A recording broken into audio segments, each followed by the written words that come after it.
Bir yerdən keçirdi, deyir, ətrinin iyi qalırdı orada. Varının, dövlətinin 1/3 hissəsini ətrə verirdi. Deyirdi ki, özü buyururdu ki, Allahın ən yaxşı bəndələri xoş ətirli bəndələrdir. Bahalı ətirlərdən istifadə edirlər. Mən bunu keçmişdə də demişəm, zarafat kimi qəbul edirlər, amma yenə də onu deyirəm ki, dini ətirlər var ki, baş çartlayır onları.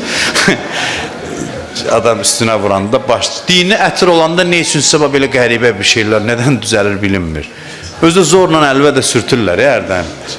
Gəlirsən görüşməyə, sonra nə qədər də onun qalır da adamın beynini çartladır. Dini ətir elə bilsinlər, dini ətirin dinisi odur ki, daha keyfiyyətlidir. Daha yaxşı ətir, daha dini ətirdir. Dini ətir budur. Niyə diniyə gəlib çatan hər şeyin keyfiyyəti aşağı olmalıdır, səviyyəsi aşağı düşməlidir? Bu dini şeylər bunlardır.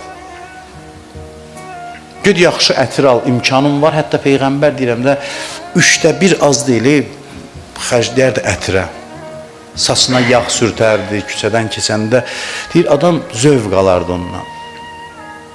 O ki, mənəvi ətirlə ətirlənib, göydən gəlib, yenə də maddi. Biz ölürük axı belə sözlər üçün. Onun ətri mənəvidir. Bəli, mənəvi idi, amma maddi ətirdən də qatırdı, olurdu lap gözəl.